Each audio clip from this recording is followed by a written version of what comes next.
That Monday in July, a shared calendar alert flashed on my phone, an event I never created, and I realized my own house in Houston, Texas, had started keeping secrets from me. I met Lauren in March 2022, the kind of Houston spring where the mornings feel polite and the afternoons already taste like summer. I was 34, a construction foreman bouncing between job sites off I-45, I-10, and the Beltway. My days started at 4:45 a.m. with steel-toe boots, a lunch cooler, and the same habit. Check the weather, check the crew texts, check the invoices I still hadn't approved. Work had gotten weird. New management. New efficiency rules. They wanted me to sign off on shorted deliveries, shave hours off timesheets, make it work when a subcontractor didn't show. I was the guy in the middle, crew on one side, office on the other, and the pressure always came down on me. Some nights I'd sit in my truck outside the site, AC running, staring at the dashboard clock, doing the math on my own life like it was a bid I couldn't afford to lose. I noticed Lauren at a Whataburger near a site in Pasadena. I was waiting on a breakfast taquito, dusty from a slab pour, and she was in scrubs buying a giant water like she'd been up all night. She smiled first, quick and tired. I said something stupid about the line moving slower than concrete in February. She laughed. That laugh did it. The easy kind. The kind that makes you picture a porch light on. We kept running into each other in small, normal places. H-E-B aisles, the same QT off the Beltway, the parking lot outside an urgent care that always looked too bright. The third time I asked for her number. She typed it in like it wasn't a big deal, but when my phone buzzed a second later with, "Lauren, don't forget my name," I felt my chest loosen in a way it hadn't in a long time. Dating her felt like finally getting a clean set of plans after months of revisions. We did tacos in the Heights, a movie at the Galleria, margaritas on a patio while Thunderheads stacked up over downtown. She asked questions that sounded like she actually cared about the answers. What I built, how I got into it, why I kept a little spiral notebook in my truck. When I told her my dad taught me the habit, write it down or it didn't happen, she nodded like she understood something about me that I hadn't even said out loud. By fall, we were spending most nights together at my apartment. Her shampoo started living in my shower. Her phone charger stayed plugged in by my bed. My key rack by the door held 2 sets of keys instead of 1. I liked the sound of her in my kitchen. The clink of a spoon against a mug. The way she would stand at the counter, scrolling recipes, then give up and order food anyway.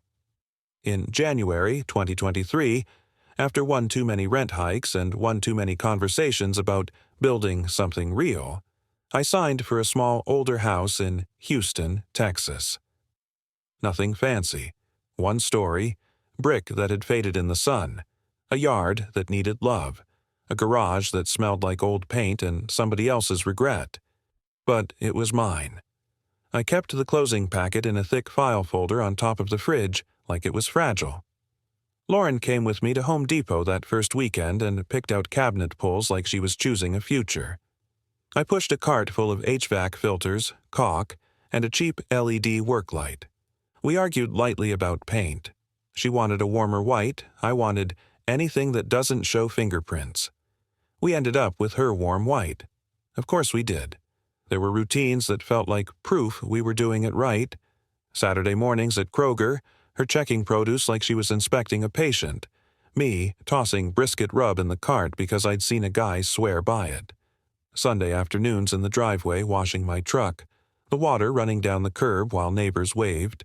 Weeknights on the couch, her feet tucked under my thigh, both of us half watching TV and half answering texts. Normal. Quiet. Safe. The first weird demand came disguised as care. It was a Tuesday night in February. I got home late, foreman late, the kind of late where your shoulders are still tight from yelling over a saw. I had dirt under my nails and a stack of receipts from the day folded in my pocket, lumber, fasteners, a roll of caution tape the site needed. Lauren was at the table with her laptop open, a mug of tea that had gone cold, and that look she got when she was trying to be calm on purpose. "You're bleeding," she said. I looked down and saw a thin red line on my forearm. I hadn't even noticed.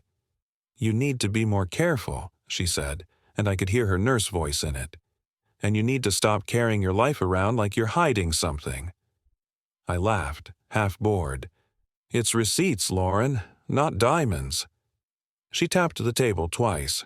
"Show me." I put my wallet down, then the receipts, then my phone, like I was dumping my pockets at TSA.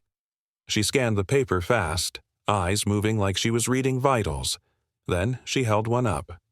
"Why is there a charge at Quick Trip at 9:12 p.m.?" she asked. "Gas," I said, "on the way home." "Your tank was full yesterday," she said, like she'd been tracking it. That was the first moment that felt off. Small, but sharp, like stepping on a nail you don't see until it's already in. "Sometimes I top off," I said. "Sometimes I grab ice. It's QT." She watched me, not like a girlfriend, like a supervisor. "I'm not trying to control you," she said. "I just want us to be safe. You know how people get. Money disappears. Guys have habits."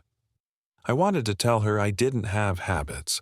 I wanted to tell her I'd spent my 20s crawling out of my own family's mess, making sure I never bounced a check, never missed rent, never became the thing my dad was when he was drinking.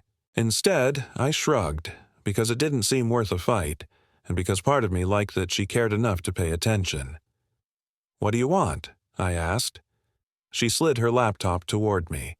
It was a budgeting app open to a dashboard of categories with little bars: groceries, utilities, gas, MISC.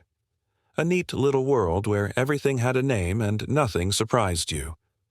"I want everything in one place," she said. "I want you to connect your account, just so we can see it. Transparency."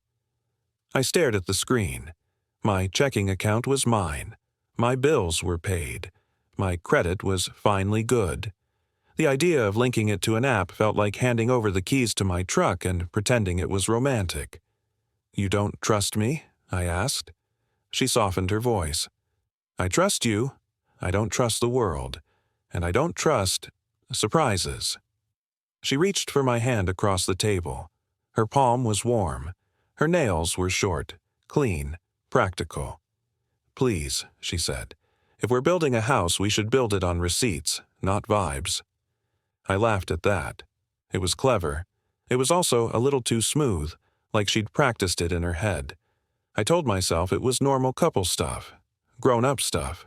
In Houston, everybody I knew either had joint accounts or was fighting about them. I connected my account. I let the app pull in my transactions. I watched her shoulders drop like the room finally exhaled.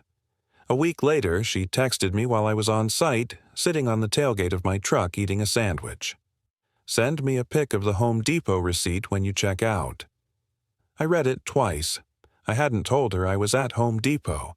I hadn't even told her I'd left the site. I glanced up at the job trailer, at the new project manager's truck parked crooked, at the crew waiting on me to approve. Overtime I knew we'd need but didn't have in the budget. My phone buzzed again. Just so I can log it. "Love you." On paper, it was sweet, practical, organized. But my stomach did that tight thing it does right before something goes wrong, and for the first time I asked myself, why did she need proof of a paintbrush? After that Home Depot text, the "log it" thing became the air we breathed.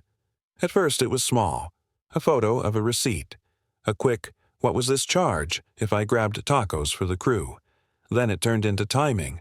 If I didn't send the picture fast enough, she'd follow up like I was ignoring a fire alarm. "Did you check out yet?" "Send it now, please. Before you drive." I'd be standing at the self-checkout with a line behind me, my hands full of screws and outlet covers, trying to angle my phone so the total was readable. I started buying fewer things just to avoid the conversation. I'd make do with what I had in the truck. I'd borrow a bit from the site trailer. I'd tell myself it was temporary. The truth is, Houston makes you feel like everything is temporary. One minute you're fine, the next minute it's a thunderstorm so loud you have to pause a phone call, Then you're back in sun so bright it looks fake. I told myself Lauren's intensity was like that. A weather system. It would pass. She invited me into a shared calendar in May. So, we don't miss bills, she said. So we can plan. Mortgage, utilities, my shifts. I accepted because it sounded normal, because the house was real now. My name was on papers I didn't fully understand. I'd never owned anything that needed this many reminders. Our kitchen became an office on Sunday nights. Same ritual. She'd wipe down the counter like she was prepping a surgical tray. I'd bring in the mail, the water bill, the electric bill, the random flyers, and the one envelope from the county that always made my chest tighten. Property taxes, escrow explanations, all those numbers pretending they were just words. Lauren would sit with her laptop and the budgeting app open. I'd sit with a pen and my spiral notebook because that was how I'd always done it. Paper, dates, totals, simple. She didn't like my notebook. "It's messy," she said. "It's accurate," I said. "It's private," she corrected, and the way she said it made it sound like a crime. Then she started helping me with my work stuff. Not the building, the paperwork. If I came home with a folder of timesheets, she'd ask to see it. If I had an email open on my phone, she'd lean in close like she was reading it with me. One Friday in June, I got stuck on the west side in that special kind of traffic where you're not even moving enough to be angry, just enough to keep you trapped. It was 6:20 p.m. My shirt was damp under my vest, and my truck smelled like dust and old coffee. My phone rang. The caller ID said my company's main number. I answered with my shoulder. "Yeah?" A woman's voice, smooth and careful. "Hi, this is Monica with HR. I'm calling to confirm your availability for a meeting regarding payroll discrepancies. Please call me back today." Then it cut off. No greeting, no details, just that phrase, payroll discrepancies, like I'd been stealing time. I sat there staring at the dash while my AC blasted cold air at my face and did nothing to calm me down. Payroll discrepancies didn't happen by accident. Not in a company that watched minutes like dollars. On site, the new project manager, Travis, had been pushing numbers hard. He wanted everything to look perfect on paper, even when it wasn't perfect in the dirt. He'd asked me twice to clean up time cards for guys who stayed late. He'd told me, real casual, "Just round it down, man. Office hates overtime." I hadn't done it. Not because I'm a hero, because it's a line. You cross it once, and it becomes your job forever. I forwarded the HR voicemail to my own email and took a screenshot of the missed call and the transcript. I didn't even think. I just did it. Proof. My dad's habit. When I pulled into our driveway, Lauren was already outside watering the front planters like she'd been waiting for the sound of my truck. She smiled too big, like she'd rehearsed it. "How was your day?" she asked.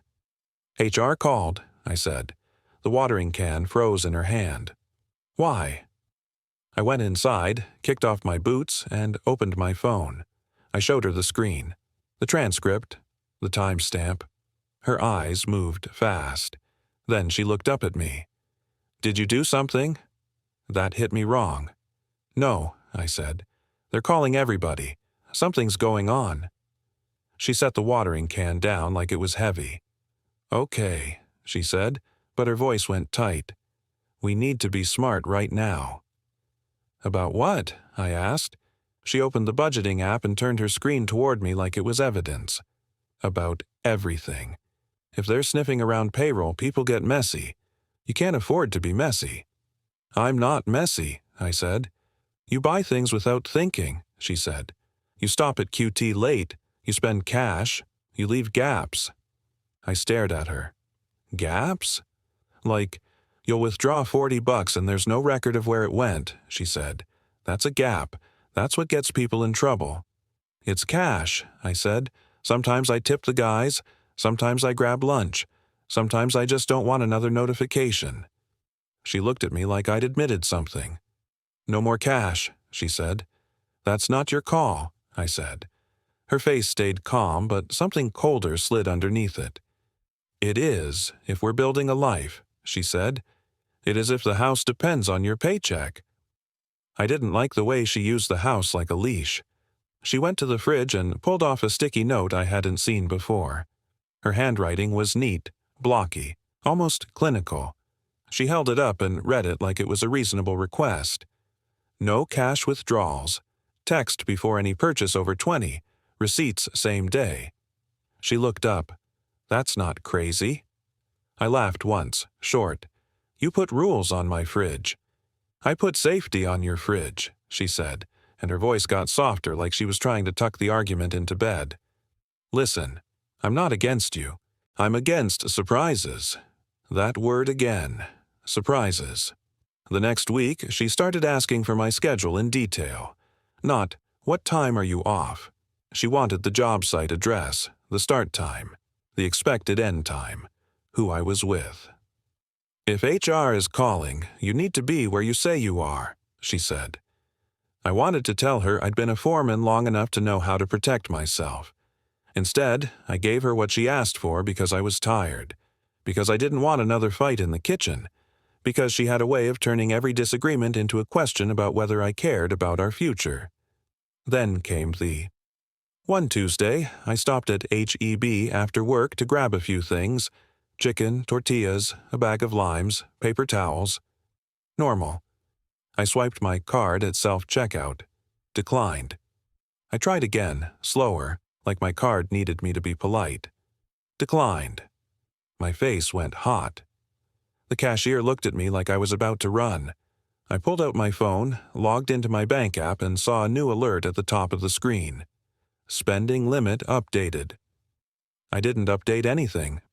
I walked out to my truck with the unpaid groceries still sitting in a bagging area like a small public shame, and I called Lauren.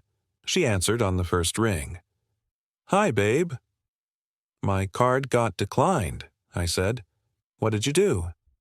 A pause, just long enough to tell me she knew exactly what I meant. I lowered the limit, she said, just temporarily. There were 2 auto payments today, and I didn't want us to overdraft. It's fine. You didn't tell me, I said. I was going to, she said, like that was supposed to fix it. Where are you? At H-E-B, I said, trying to buy food. She exhaled like I was being dramatic. Send me a screenshot, she said, of the decline and your location. I want to make sure it's really the bank and not... Not what? I asked. She didn't answer that.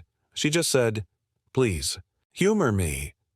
I stood in a Houston parking lot, humidity sticking to my skin, and texted her a screenshot of my bank screen like I was reporting in.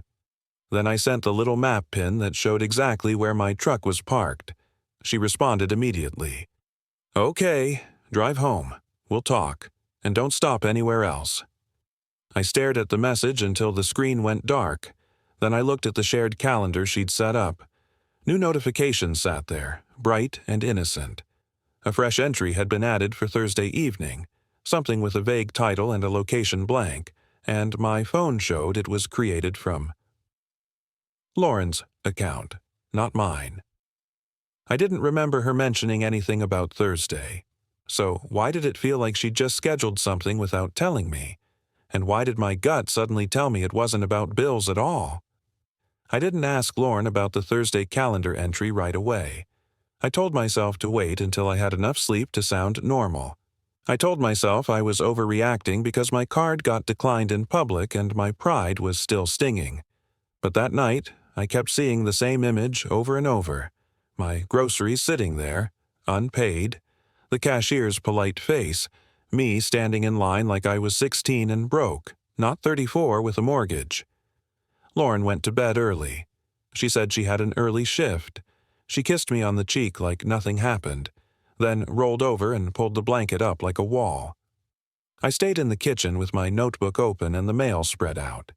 The air conditioner clicked on and off. Outside, somebody's sprinkler hissed. I could hear my own refrigerator humming like it was thinking. I opened the shared calendar on my phone and tapped the Thursday entry. The title was plain. Appointment. No details, no note, no invitees, no location, just a time block from 7 p.m. to 8:30 p.m. and a line that made my jaw tighten. Created 2:13 a.m. I stared at that timestamp until my eyes burned. 2:13 in the morning was when we were asleep. 2:13 was when the house was quiet and my phone was on the charger by my side of the bed. 2:13 was not when people casually schedule appointments without mentioning them. I texted her anyway because I couldn't swallow it. Me. What's the appointment on Thursday at 7? 3 dots popped up, then disappeared, then came back. Lauren. It's nothing. Just something I need to handle. Me. Where? Lauren. Don't start. I'm tired. Me. I'm not starting. I'm asking. Lauren. I said I'll handle it. Please respect that. Respect. That word had become her favorite tool. Not love, not trust. Respect. Like I was her employee. I put my phone down and tried to focus on work.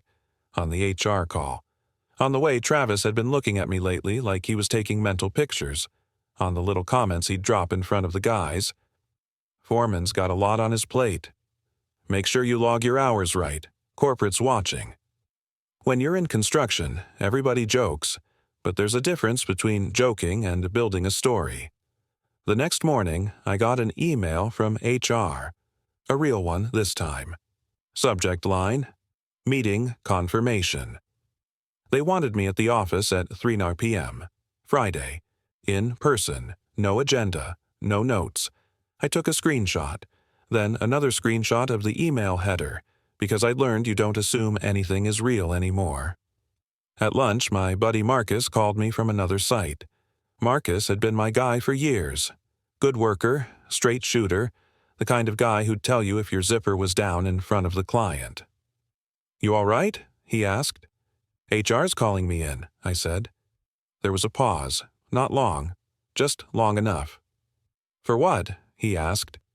They won't say, I said. Payroll discrepancies, apparently. Another pause. You didn't do anything, right? He asked. I felt heat rise in my neck. No. Okay, he said, but he didn't sound convinced or unconvinced. He sounded careful, like he was choosing every word so it couldn't be used against him later. You hear something? I asked. Nah, he said fast. Just keep your head down. Don't give them extra. Then he changed the subject. Asked me about a slab schedule like we hadn't just stepped into something ugly. When we hung up, I sat in my truck and looked at the job site from behind the windshield. Crews moving, forklifts beeping, the world doing what it always does while one person's life starts sliding. Friday came. I wore a clean shirt and my least worn boots. I brought my notebook, my screenshots, and every pay stub I'd saved since 2022 like I was walking into court. HR's office was in a glass building off the freeway, the kind with a lobby that smells like lemon cleaner. The receptionist smiled like she had no idea why anyone came there. Monica met me at the door and led me into a small conference room with a bowl of candy that felt insulting. 2 people sat across from me, Monica and a guy I'd never seen before. He didn't introduce himself as a person. He introduced himself as a position. We're reviewing irregularities in submitted time records, he said. I held my face still. Okay. He slid printed sheets across the table, highlighted lines, dates, hour totals, my name on everything. These entries were approved under your credentials, he said. I looked closer. Some of the hours were wrong. Not by a lot, by little cuts. A quarter hour here, half an hour there. Enough to save money, enough to make guys think I shorted them. This isn't what I submitted, I said. He tilted his head. Are you saying someone had access to your login? I thought of Travis, always hovering around the trailer computer acting like he was just checking schedules. I thought of the new system they made us use, the one that stayed logged in half the day because nobody had time to sign in and out. I'm saying I didn't make these changes, I said. Monica tapped her pen. We also have a complaint, she said. A complaint? I repeated. She nodded like she was reading from a script. That you instructed supervisors to alter reported hours to avoid overtime. My mouth went dry. That was Travis's line. Not mine. That was exactly what he'd been pushing. I did the opposite, I said. I refused. The position guy's face didn't move. We're conducting a formal review, he said.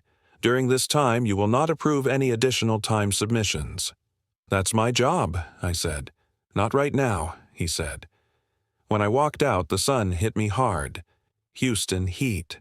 The kind that makes the air look thick. I sat in my truck and didn't start it for a full minute.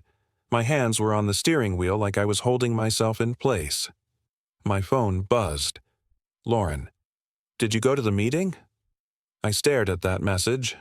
I hadn't told her the exact time. I hadn't told her it was Friday at 3. I'd only said HR called. Me. How did you know it was today? 3 dots. Then a reply that made my stomach drop in a slow, sick way. Lauren. Because your calendar invited me. I opened the shared calendar and scrolled back. There it was, an entry labeled HR meeting on Friday at 3 p.m., created from my account. Except I hadn't created it. It showed as if it had been added 2 days earlier, while I was on site, sweating through my shirt, yelling over saws. I checked the details. My thumb trembled just a little. Created by my email. Device. iPad. I didn't own an iPad. At home that night, Lauren cooked like nothing was wrong. Chicken, rice, a side salad. She lit a candle on the table like we were pretending at peace. I watched her move around the kitchen, neat and efficient. And for the first time I noticed how little noise she made. How she could be in the same room and still feel far away. I don't like secrets, she said casually, pouring water into my glass. I didn't answer. She leaned her hip against the counter. Maybe we should just share everything, she said. Full transparency. Passwords. Locations. No gaps. I looked at the sticky note on the fridge. No cash withdrawals. Receipts same day. Text before any purchase. Her handwriting like a fence. My phone buzzed again. Not a text. A calendar notification. Appointment, Thursday 7 p.m. This time it had a location. An address pin dropped into the entry like it had been hiding and finally decided to show itself. I tapped it and the map opened. The pin sat in an office park on the southwest side, close enough to my company's satellite lot that I recognized the streets, close enough that my throat tightened when I realized I'd driven past it 100 times without noticing. Why would Lauren schedule a secret appointment near my work? And why was my calendar suddenly creating events from a device I didn't own? By the time Thursday came, my name felt different in my own mouth. On site, guys stopped joking with me the way they used to. They still worked. They still nodded when I walked by. But the vibe was off, like somebody had turned the radio down and left the static. I could feel it in the pauses. The way conversations died when I stepped into the trailer. Travis acted like he was doing me a favor. Corporate's just tightening up, he said, leaning on the doorframe with a coffee he never finished. It'll blow over if you don't make it weird. I hated that sentence. Make it weird. Like it was my job to smile while someone else rewrote my life. I wasn't allowed to approve hours during the review, so I had to root everything through him. Every time card, every correction, every guy who stayed late because concrete doesn't care about your schedule. At 7:18 a.m. Monday, I got a message from one of the crew leads. Bro, my check is short again. At 7:22, another one. At this point, are you messing with us? By 7:30, my phone wouldn't stop buzzing. I stepped into the trailer, opened my laptop, and tried to pull up the time system. Locked out. I checked my email and saw an IT notice waiting like a slap. Subject: Security alert. New device sign-in detected. The body was short, formal, and cold. It said my account had been accessed from a device labeled iPad, and that for security reasons my credentials were temporarily restricted. It listed a rough location, not an address, just a neighborhood-level pin. Southwest Houston. Near the office park on Lauren's appointment. I sat there staring at the screen while Travis watched me from behind his monitor like he was waiting for me to react. You good? He asked. I'm locked out, I said. He shrugged. That happens. I forced my voice steady. Guys are saying their checks are short. Again. He didn't even pretend to be surprised. Tell them HR's handling it. They don't trust HR, I said. They trust me. He smiled, small. Do they? That smile followed me the rest of the day. It followed me while I walked the site with a clipboard like I could still control something. It followed me while the heat rose off the concrete and made the air shimmer. It followed me into my truck at lunch when I called Marcus and he didn't pick up. I called again, straight to voicemail. My phone buzzed with a text from Lauren. Where are you? I looked at the time, 12:07 p.m. At work, I typed, send a pin. I stared at the message.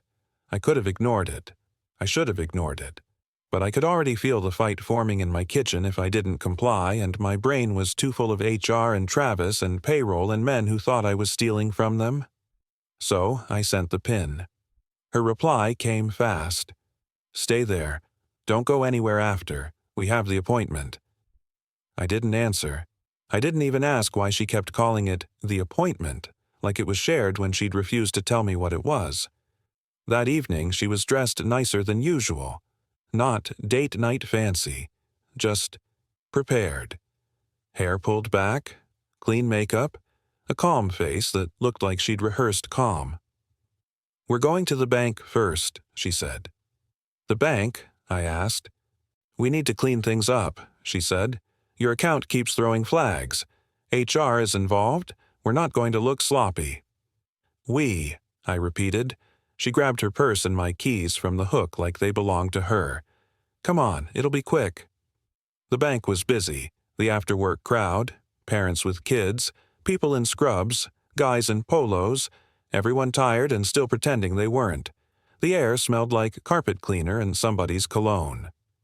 We stood in line under bright lights while the lobby TV played muted news.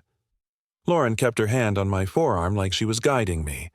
It wasn't affectionate. It was directional. When it was our turn, the teller smiled and asked for my ID. I slid it across the counter. Lauren slid her phone across right behind it, screen open to my banking app dashboard like she was presenting a case file. We need to lower his limits, she said. I blinked. What? The teller's smile tightened. I can help you review your account settings, she said carefully, but I'll need to speak directly to the account holder. I am the account holder, I said. Lauren didn't move her phone. He's under review at work, she said, loud enough that the man behind us shifted like he was listening. Payroll stuff. We just want to make sure nothing gets misinterpreted. My chest went hot. That's not... And we need a printout of the last 60 days, she continued, like I wasn't standing there. All transactions, including the cash withdrawals. The teller looked at me, not judging, just cautious, like she didn't want trouble in her line.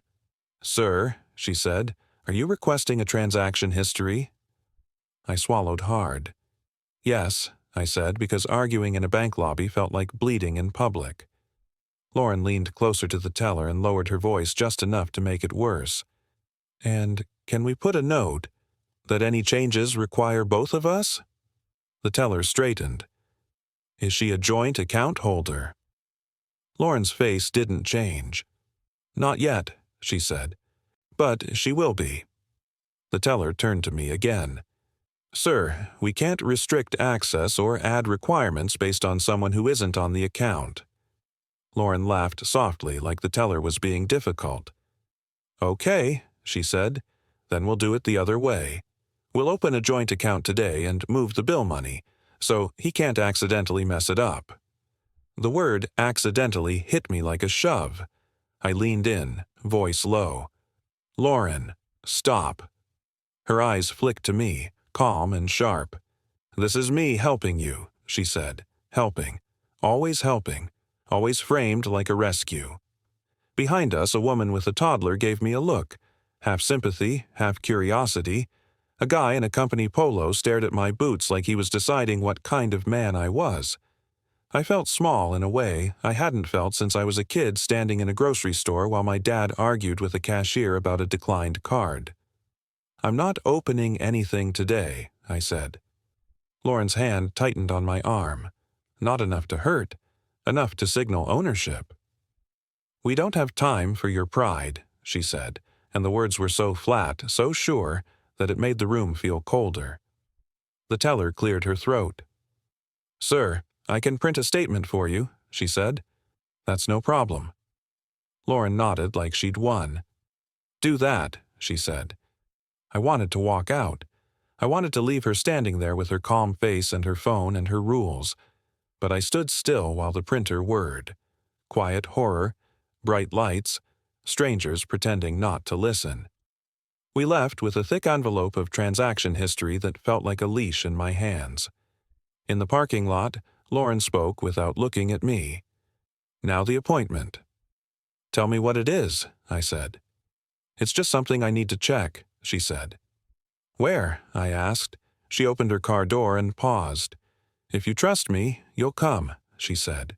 If you don't, then we have a bigger problem than your job. On the drive, she watched the road but kept glancing at my phone on the console like she was waiting for it to light up. I kept thinking about the IT email, the iPad, the location pin, the way she'd known about HR because my calendar invited her. We pulled into the same office park area I'd seen on the map. Low buildings, shared parking, a strip of bland signs that all looked temporary. Lauren turned down a row and slowed, scanning like she knew exactly where she was going. My phone buzzed. A new email from IT came through and I saw the first line without even opening it. Your password was changed successfully. I didn't touch anything. I didn't request anything. I didn't even have access. Lauren's eyes flicked to my phone, just for a second.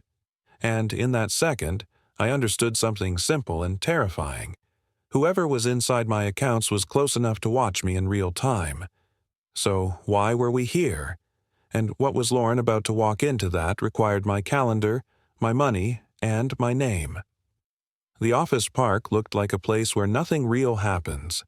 Beige buildings, same shrubs, same glass doors, a few cars parked too neatly, a flag snapping in the heat like it was trying to convince you this was official. Lauren pulled into a space near the back and killed the engine. For a second, neither of us moved. The AC stopped, and the silence felt heavy. Stay calm, she said. I'm calm, I said. She looked at me like she didn't believe that was possible for me anymore. Then she got out and walked toward a door with a small sign next to it, the kind you have to lean close to read. I followed.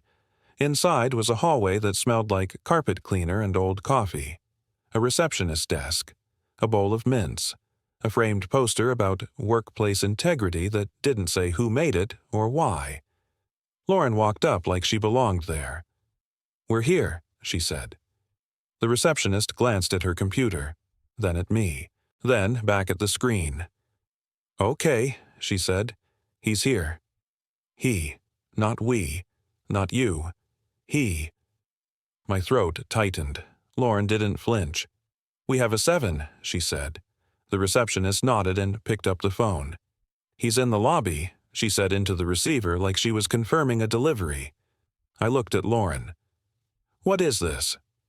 She kept her eyes forward. Just listen, she said. Don't talk too much. Let them explain. That was when I knew she'd been here before. Not once. More than once. The way she stood, the way she didn't ask where to go, the way she didn't have questions. A door opened down the hall and a man stepped out. Button-down shirt, no tie, clipboard. He smiled like he practiced it. Mr. Carter? He asked, looking straight at me. I froze. Carter wasn't my last name, not even close. Lauren's hand touched the back of my arm, guiding me. A light pressure that felt like a command. That's not... I started. The man glanced at his clipboard again and corrected himself without missing a beat. Sorry, I'm running behind. Come on back. We'll get you taken care of. Taken care of. Same language Lauren used. Like I was a problem with a solution. We stepped into a small office with 2 chairs and a desk that had no personal items. No photos, no mess, Just a monitor and a printer and a stack of forms waiting like they'd been printed before we arrived. The man sat and slid a packet toward me. "Authorization to obtain records," he said. "Payroll communications, timekeeping, device access logs, internal email traces, standard stuff." I stared at the top page. My name was typed there, correctly this time. My full name, my employee ID, my company, my job title. I hadn't given that information to anyone in this building. Not willingly. "Who are you?" I asked. He smiled again. "We do compliance support for employers. We help streamline investigations, protect the company and the employee.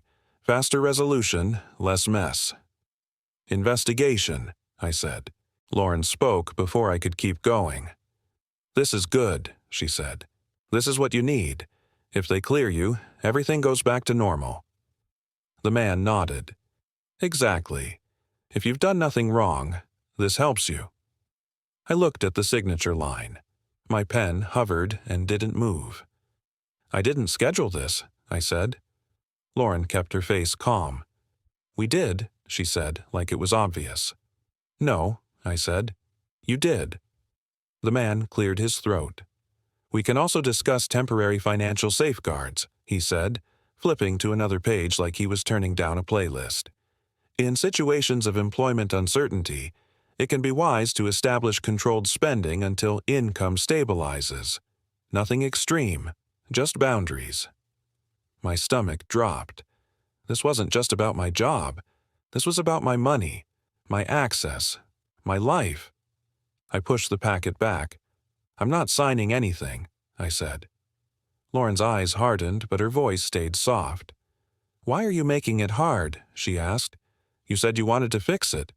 "I want to fix it," I said. "I don't want you scheduling secret meetings with people who have my file printed out." "It's not secret," she said. "It's in the calendar." That word again. Calendar. Like it was a witness. Like it could testify for her. I pulled out my phone and opened the shared calendar. My hands were steady now, not because I was calm, but because something in me had gone cold. I tapped the appointment entry. It was still there. Thursday, 7 p.m. But the details had changed. The creation time wasn't 2:13 a.m. anymore. Now it said, created 5:41 p.m. on Tuesday from iPhone. My iPhone. I stared at it like it was a magic trick, like the calendar had rewritten itself while I watched. I scrolled down to the edit history. There was nothing. No changes made. No record that the timestamp had ever been different. Lauren leaned in. "See?" she said quietly. "You're spiraling. It's always been like that." "It wasn't," I said. "It was," she said, and her tone was so certain it made me doubt my own eyes for a split second. I went to my email to pull up the IT alert, the one that said iPad, the one that listed the location. My inbox refreshed. The alert was gone. I searched for it. Nothing. I searched security alert. Nothing. I felt my pulse in my throat. I checked the trash. Empty. I looked up at Lauren. She was watching my screen with that calm face. Not surprised, not confused. Just waiting. I opened my bank app. It asked me to log in. Password not recognized. I tried again. Same message. Like my hands had forgotten my own life. "Lauren," I said, and my voice came out low. "Did you change my passwords?" Her expression didn't crack. "Why would I do that?" she asked, like I was insulting her. The compliance guy stood up slowly, like he didn't want to be in the middle of a couple's fight, but also didn't want to miss his chance to get a signature. "If you're not comfortable," he said, "we can reschedule." Lauren turned her head toward him. "No," she said. "We're doing it now." Then she turned back to me, and her voice dropped into something private and sharp. "You're not going to ruin this," she said. "Ruin what?" I asked. She inhaled, controlled. "Your future," she said. "Our future. If you can't cooperate, you'll lose everything." That was the point of no return. Not the words, the certainty behind them. The way she said lose like she'd seen a document that proved it. I stood up. "We're leaving," I said. Lauren stood too. "Sit down," she snapped, and it was the first time her voice came out like that in front of someone else. The compliance guy pretended not to hear. I walked out anyway. My boots sounded too loud in the hallway. The receptionist looked up, eyes wide, like she'd seen this before. In the parking lot, the humidity hit me like a wet towel. Lauren followed and grabbed my arm. "Don't," I said. She let go, but she didn't step back. "You're going to get fired if you don't play along," she said. "And if you get fired, you can't pay the mortgage. And if you can't pay the mortgage—" "Stop using the house like a weapon," I said. She stared at me, then did something that made my blood run cold. She smiled. Small, controlled. "I'm not using it," she said. "I'm protecting it." My phone rang. Unknown number. I answered without thinking. "Hello?" A man's voice, low, rushed. "Don't talk," he said. "Just listen. They're building a file on you, and your name is being used in places you've never been." "Who is this?" I said. The line went dead. A second later, a text came in from the same unknown number. No greeting, just a map pin and 6 words. "Go now, before they get home." I tapped the pin and the map opened. It wasn't the office park. It was an address across town, an apartment complex off a feeder road I recognized from driving to jobs, glowing on my screen like a warning. And the worst part was Lauren's face when she saw it. She didn't look confused. She looked like she knew exactly where that pin was. I didn't argue with Lauren in the parking lot. I just slid into my truck, shut the door, and locked it out of habit like the air itself could get inside and start changing things. Lauren stood by her car with her arms folded, calm face on, like she was waiting for me to come back to my senses. Instead, I backed out and drove. I took 610 because it was the fastest way across town, and my hands stayed tight on the wheel the whole time.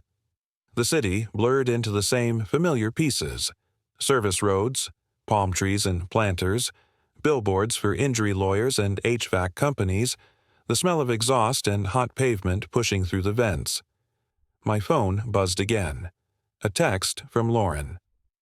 "Where are you going?" I didn't answer. When I pulled into the apartment complex from the pin, I knew it before the map said "Arrived." The entrance was narrow. The speed bumps were too high. The leasing office looked like it had been renovated 3 times without ever getting better. I parked across from a row of covered spots and killed the engine. There was a white pickup under one of the covers with a company sticker on the back window. My company. I sat there staring at it until my eyes stopped trying to make excuses. The sticker was new, glossy, the kind they gave out to managers who wanted to look official on weekends. I got out and walked slowly, like if I moved too fast I'd turn it into a mistake. The air smelled like wet mulch and heat. Somewhere behind a fence a dog barked in a steady rhythm like it was counting. I didn't know which unit the pin meant, but I didn't have to. A woman came out of a stairwell with a trash bag and glanced at me like she was used to men being lost. I forced my voice calm. "Hey," I said, "do you know who drives that white truck? The one with the construction sticker?" She nodded toward Building 5 without hesitation. "Second floor," she said. "Guy's always on the phone." I thanked her and walked away before my face could change. Halfway up the stairs, my phone rang again. Same unknown number as before. This time I answered and didn't speak. "Don't say my name," the voice said. Marcus. I'd know it anywhere. He sounded like he was talking through his teeth. "Why didn't you pick up earlier?" I whispered. "Because Travis was standing behind me," he said. "He's been watching everybody. He's building a story. He told 2 of the leads you were the one cutting hours. He said you were covering yourself." My jaw clenched hard enough to hurt. "How do you know about the apartment?" "Because Lauren's been here," Marcus said. "I saw her. Twice. She came by the satellite lot a couple weeks ago in the evening. I thought she was dropping you off food. Travis walked her straight to his truck like they were meeting a client. I didn't say anything because it didn't feel like my business. Then the payroll stuff started and it all clicked." I stopped on the landing. The metal railing was hot under my palm. I need proof, I said. I tried, Marcus said, but he's careful. Everything he does is policy. And man, she's not acting like somebody surprised by any of this. My throat went dry. What do I do? You stop letting them use your name, Marcus said. You get screenshots of anything you can, and you check your calendar settings right now. I heard Travis joke about sharing schedules like it was a game. That sentence hit like a key in a lock. I opened my calendar app with my thumb shaking just enough to annoy me. I went into settings. I found the shared calendar. I tapped Share with Specific People, and there it was. An email address I didn't recognize. Travis's name attached to it in the contact field, like it had been saved at some point on my device. Under permissions, it didn't say, See, Free, Busy. It said, Make changes and manage sharing. My lungs forgot how to work for a second. Lauren had told me the calendar kept us safe. She told me it was just bills. She told me I was spiraling. But the calendar wasn't just shared. It was handed over. I took screenshots so fast my phone stuttered. Then I scrolled further down and saw another entry in the list, an iPad, tied to my account under connected devices. Same label from the IT notice that had vanished. It hadn't vanished. It had been deleted out of my inbox. The device was still there, quietly breathing inside my life. My phone buzzed with a new message from Lauren. Answer me. This isn't funny. I didn't answer that either. I sent one text to Marcus. Stay available. I'm going to HR with this. Then I walked back down the stairs, got in my truck, and drove home like the road owed me something. Lauren's car was in the driveway when I pulled up. She was waiting in the kitchen, standing in the same spot she always stood, the candle from last week still on the table like she'd never moved it. The house smelled like lemon cleaner again. Too clean, like a reset. She looked at my face and softened her voice on purpose. Where did you go? She asked. I didn't take off my boots. I didn't sit down. I held my phone up and showed her the screenshot of the calendar sharing. Her eyes flicked once, just once, and that was all I needed. That's not what it looks like, she said. It's exactly what it looks like, I said. My voice came out steady, almost quiet. You gave Travis control of my calendar. You gave him permission to change it. That's why the timestamps moved. That's why the HR meeting showed up like I created it. That's why you kept saying, it's in the calendar, like it was proof. She swallowed and tried a different angle. I did it to help you, she said. Travis said he could protect you. He said HR gets paranoid and they need consistency. He said if you looked organized, they'd stop digging. You let my boss into my personal accounts, I said. You gave him the keys. She stepped closer, hands open. I was scared, she said. I saw the mortgage. I saw the bills. I heard you talk about layoffs. Then HR called and I panicked. I didn't want us to lose the house. You didn't panic, I said. You planned. You wrote rules on the fridge. You lowered my spending limit without telling me. You asked for location pins. You demanded screenshots. You took my life and turned it into a report. Her face tightened, and for the first time she dropped the calm act. Because you don't see what you're like when you get stressed, she snapped. You shut down. You get stubborn. You think you can muscle through anything. I was trying to keep us from drowning. And you decided the way to do that was to drown me first? I asked. She flinched, then grabbed her phone like it could save her. I can fix it, she said. I'll remove him. I'll change the settings. Please, just... No, I said. I walked past her to the bedroom, opened the nightstand, and took my documents. House file, passport, the folder that made me feel safe because it meant I had control. Then I went to the closet and grabbed a duffel bag. My hands moved like they belonged to somebody who'd done this before, even though I hadn't. Lauren followed me, voice breaking now. Where are you going? I stopped and looked at her. I'm going somewhere my calendar can't follow me, I said. That night I slept at Marcus's place on his couch while he watched TV too loud to pretend nothing was happening. In the morning, I sat in my truck outside my company office and waited until HR opened. I walked in with screenshots printed from a FedEx store, a list of dates in my notebook, and a simple sentence I repeated until they stopped trying to talk around it. My personal calendar was shared with my supervisor with edit permissions. My credentials were used from a device I don't own. Monica's face changed when she saw the screenshots. The position guy from the conference room wasn't there this time. Instead, their IT person came in, older, tired, and very interested in the words manage sharing. They pulled logs, they asked for my phone, they asked for my consent to audit access. I gave it. I didn't care anymore about pride. I cared about truth. By Friday afternoon, Travis was called in. By the next week, he was gone. They didn't announce it like a movie. They didn't apologize in some big speech. They just quietly reassigned me, restored my system access, and handed me a letter stating the complaint against me was unsubstantiated. Corporate language for "we were wrong and will never say it out loud." The price still came due. Guys on the crew didn't trust me overnight again. Trust doesn't snap back like a rubber band. It rebuilds like concrete, slow, messy, with cracks if you rush it. I had to look men in the eye and explain, in plain words, how my name got dragged through mud without turning it into a sob story. At home, I changed every password. I removed every device. I froze my credit. I spent 2 hours on the phone with the bank, then another hour in person, making sure my access belonged to me again. I changed the locks, not because I wanted drama, but because I couldn't sleep in a house where someone had proven they could enter my life without asking. Lauren showed up twice, once crying, once angry. Each time she said the same thing in different voices. I did it for us. And each time I heard the same translation underneath it. I did it because I needed control. I didn't yell. I didn't call her names. I didn't make it a spectacle. I told her she wasn't welcome inside anymore. I told her to communicate only through text about picking up her things, and I kept every message because I'd learned the hard way what proof really meant.